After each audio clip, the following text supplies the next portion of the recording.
An incredibly difficult opponent coming up this weekend at Ohio State.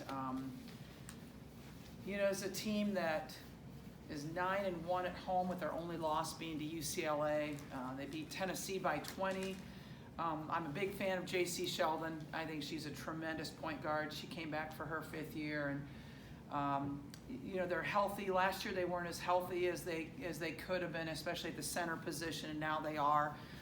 Just a really difficult team to prepare for because they press so much and they have a lot of weapons. And Celeste Taylor was a really good portal get for them from Duke, really good defensive player, and moved right into the starting lineup. So obviously Cody McMahon, a tremendous, as freshman of the year, just a tremendous player, played for USA Basketball this summer, incredible athlete. And so we're going to have our work cut out for us, but we're excited to go on the road and play in another sold-out arena. Just wanted to ask about the status of Hannah Stolke. Missed the last game. Is she good to go for Sunday? I think she'll be good to go. Okay. So obviously how much attention goes to the starting five, but the bench still ranks near the top 10 in the Big Ten in terms of scoring. I guess what is it about those players that are able to make the most of the opportunity, you think, whenever they're on the court? Yeah. Did you say that our bench ranks in the top 10 of the Big Ten? Oh, near the top in the Big near Ten. the top. Okay. Sid Affolter has been playing so well, offensively and defensively, and she is an amazing spark off the bench. Kylie Feuerbach provides us some of the same type of action. And then we go to Sharon Goodman, which is a different looking post player than Hannah. But also, she and Addie and AJ even did some really good things going in last week. So I've kind of said that I think this is the best bench we've had in a long time here at Iowa, and I believe that. You talked about Ohio State's press. I think they're averaging 21 forced turnovers a game. Something like 30% of their points come from off of turnovers. Last year, you guys held them to 13 and 14, your 2 wins off turnovers. Just what are the keys to obviously taking care of the ball, but what specifically do you guys have to do to replicate that? Yeah, you can't get rattled, right? That's what they want you to do, is to get rattled and to make unforced errors, to make, silly turnovers. But they're very aggressive in it. And again, they're long, so they cover a lot of ground in their traps, a lot of space. But we just have to stay composed. And hopefully, going through practice this week will get us prepared for that. Can you put your finger on why it is that this year's bench and the role players have developed so well? Is it because you lost McKenna and Monica, or is it because there's an experienced group that is deep there on the bench, or why is it that this year's bench has been so good for you guys? Yeah, I think, first of all, they're quality players, right? They're really good players, but mostly it's that they have that experience now, and they have confidence. They know that when they go in, what they're expected to do, and they're relishing in their role. They're not like, I don't get a start type of feeling. Instead, they're really relishing in their role and going out there and playing to the most of their abilities. Mika Lashkova showed some post moves against Maryland that I haven't seen, but maybe I'm sure you have. What does that do to your defense when she really can make those kind of moves inside, and she's also a really good three-point shooter? She is.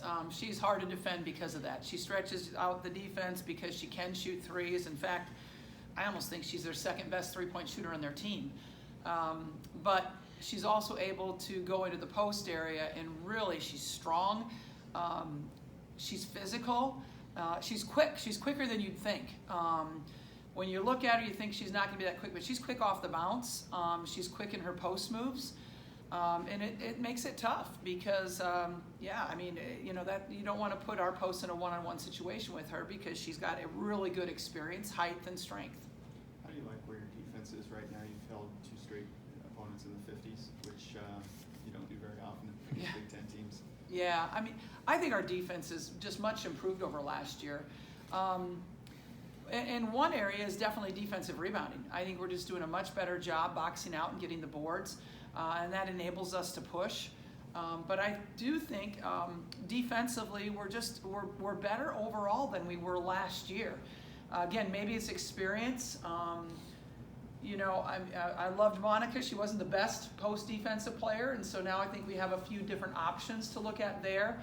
But I think, Sid again and Kylie and the way that they're coming in and contributing on both sides, but especially defensively in hustle plays, I think that's a big difference for us. You guys obviously have been successful on the road. Do you think this game is kind of an opportunity for you guys to kind of solidify that dominance on the road against the tough Ohio State team? Yeah, you're playing a top 10 team in a sold-out arena on their place. This is a huge game for us, and it would be a huge win on the road. So, we know it's going to be very, very difficult, but certainly if we get this one, it gives us confidence going forward playing at Indiana, at Maryland, and some of those places. There's been a lot written in the past about Jan Jensen helping develop the post players on this team. I'd be curious to hear your thoughts on how this post group has developed, because with Hannah out, AJ came in there and played a lot of quality minutes this last week, and where it is you've seen this team grow, where you've seen the post players grow, especially from the beginning of the season to where they are now. Yeah, I think they've all really come along and developed. Obviously, Hannah's our nod right now at the starting post player. I like that we have different looks that we can give people, in that, Hannah's obviously a more athletic, quicker, speedier post, where Sharon is a little bit more physical, back to your basket, straightforward post, kind of old school post. Addie brings the most height in. And certainly AJ's gone in and done some good things. So we have 4 post players. That's a lot of fouls that you can give down there, which is kind of a nice thing to have. And we ran into that against Wisconsin when we had, Sharon and Addie both picked up 2 fouls, and we went with AJ, and she did a nice job in there. But I think that, again, Coach Jensen is a fabulous post coach, and she is such a good motivator and confidence builder in those players. That's what makes, I think, Coach Jensen so special in working with our posts. How do you expect Ohio State's crowd to be? You guys, obviously they're motivated to come and hand you guys a loss, but how do you expect the crowd to be on Sunday? Oh, it's going to be an unbelievable environment. First of all, it's sold out. Last year was sold out, but they draped off the top. I don't think they're doing that this year. So, it's a game that's on national television. It's an opportunity for them to showcase their program, their university, just like we look at those opportunities when we're on national television here in Iowa City. So, it's going to be a very, they're always a pretty boisterous crowd there at Ohio State. A lot of teams, when they go up against the press like Ohio State, their plan is, we just need to break the press to get into our half-court offense. You guys are so good in transition that, if you break their press quickly enough, you can, find a shooter on the outside or get a pass down low. How much more important does that make, breaking their press, knowing that if you guys can break you, there might be opportunities to get some quick points? That's always the goal. When we're going against a press, we always want to break it and get those high percentage scores, because that's when you're pressing, that's what you're giving up. You're giving up, if you can break the press, you're giving up mismatches at the other end, open shots at the other end, and we did that to them last year, and they had to take it off. And again, anytime you can get a team to go to plan B, it's a good thing. J.C. Sheldon played really short minutes in the Big Ten championship and didn't play in the other game. How different are they because she's healthy and back?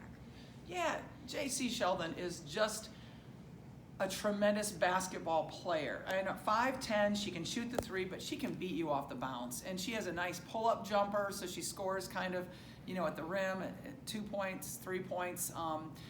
But I think she's also somebody that they really look to. I think she's the leader of that team. I think she's somebody that they were kind of missing it when she was on the bench last year, just kind of, we say Kate's the glue. I feel like she's the glue of that team.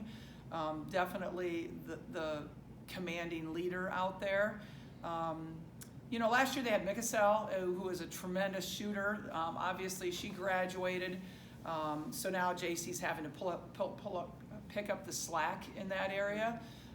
But again, I'm a pretty big fan of J.C. Sheldon. How do you guys Go ahead. How do you guys kind of plan to guard Cody McMahon? And you talked about how well she played last year as a freshman, probably one of the better young players in the Big Ten.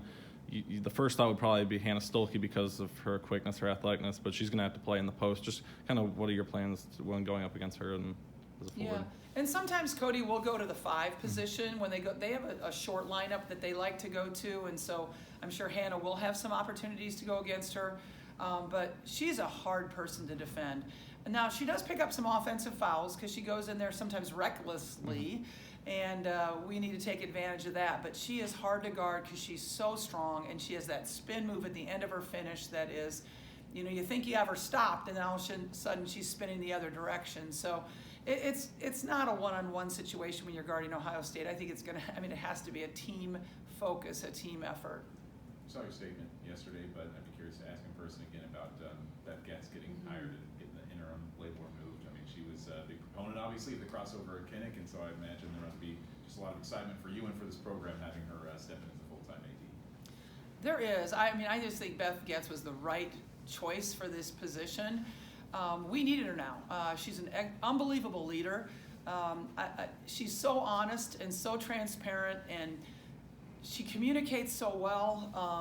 But I'm just excited that the University of Iowa is showing how they promote women and how they stand behind women. And, you know, we have a women's athletic director now. We're the only school in the Big Ten right now that has that. There's only 7 in the Power 5. So it's pretty rare company. And I'm really excited that the University of Iowa chose Beth because of not only her unbelievable ability, but because it also shows that we are promoting and backing great women leaders.